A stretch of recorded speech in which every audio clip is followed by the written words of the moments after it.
Guys, welcome back. Happy Monday. I wanted to wait until everybody had their kids off to bed and make sure that you got all of your chores done so that you can be able to join me in Tasha's Tuesday Tasty Talk Time. And I wanted to talk to you tonight about women giving back the brief and learning how to fall back, and men not being intimidated by women in leadership roles. And let's face it, I'm sure that every single person that is watching this video that hit play can testify and say that you've had talk time with your brethrens. And I do apologize. Oh my gosh, I know that the quality really sucks. My ADD just had to tell you guys that. The quality really sucks right now. My iPad that I normally use has excellent quality. It's really full and I'm in the middle of projects. So I do apologize. Just bear with me until things are up and running, but I do have to get the message out. So in saying that, you can testify to being with your brethrens, having table talk, or if you're out with your girlfriends.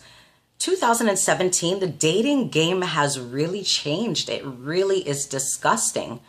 People are lying about if they're married, if they're single, if they're in a relationship, if they have kids, how many children they have, how many children's mom they have, where they live, what background they come from. It's just absolutely disgusting.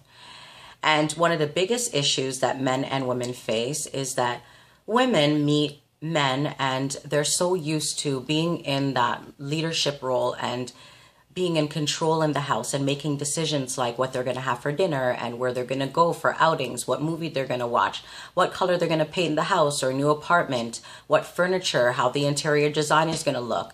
You know, all these different things. And when a man enters their life, they don't know how to fall back. And men get frustrated with that. They feel like, you know, they're not wanted, that the men are so strong that they're their own man, so to speak, and they're not able to lead, or, you know, they feel insecure in some way, shape, or form, and, you know, they're not happy in that relationship, and they end up doing the fade off, where either they sleep with the woman to use them for whatever, whether it be sex or for money, or, you know, to put them up as a trophy wife, or whatever the case may be.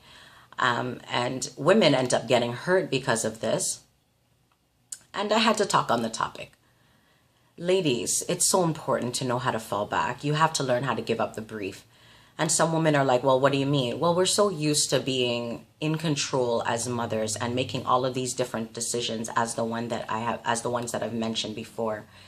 And you know, some women like to pay for everything. When they go out on a date with a man, they pay for the movies, they pay for drinks, they pay for dinner, they pay for the bills in the house, and men end up using them because, again, they're so used to being in control. That's what they're used to.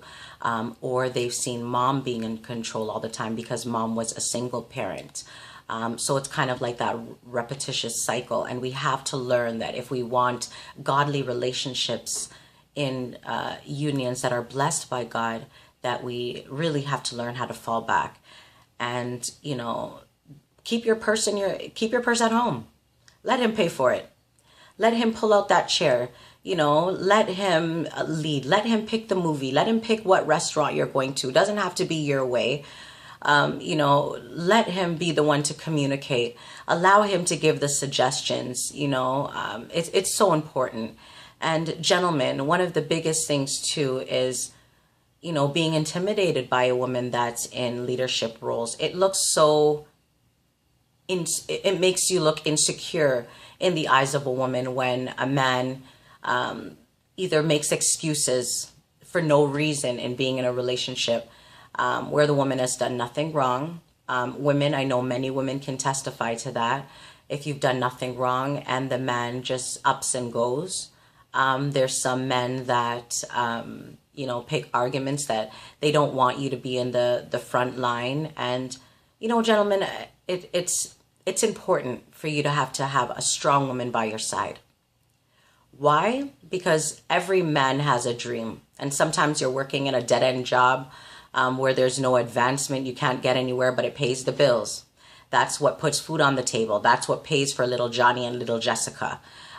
You know, that's what puts the bread and butter on the table. And that's okay. But how you're going to get those dreams lifted off the ground is not going to be with a weak woman. It's not going to be with a woman that's going to be, working at a dead end job, or a woman that, can't motivate herself. It's going to be with a strong woman. And yes, she may be even on the entrepreneurial side, or, in the process of starting her own company. And you are not to be intimidated by that. That is going to be a woman that will uplift you. She's going to stand by your side. And if she's past that stage of the relationships and she makes it to be your wife, she will be there through thick or thin if she is God ordained for you. And I really encourage you, gentlemen, to stand your ground. If you meet a woman and she's too strong, and you see that, every second she's trying to be in control, and you feel that, there's no place or position for you to lead, don't feel no way to pull her aside and say, you know what, you're being a little bit too strong. I need you to stand down. I'm trying to make choices, and I feel like you're undermining me in everything that I do. And I don't feel like, I'm wanted here, or I don't feel like, you need me here, so to speak. And nothing is wrong with saying that. It's actually very sexy. If you can be able to pull, it's not what you say, it's how you say it. Nothing's wrong if you can pull a woman aside and be able to tell her that, in a respectable manner, obviously. And obviously just keeping it real with her, and shooting the poop from your heart. So I hope you got encouraged tonight. God bless. Stay tuned for more videos. I also encourage you guys to come out on May 6th to my book release party. It is Sweet Success Sisters, May 6th at 6 p.m. to 11 p.m. It's going to be at the International Plaza Hotel, 655 Dixon Road. For more information on tickets, please feel free to inbox me, or you can send me an email at natasha.taylor@outlook.com. God bless you. Have a wonderful night. Stay tuned for Turn It Up Tuesday, and stay encouraged. Talk to you soon. Okay, bye.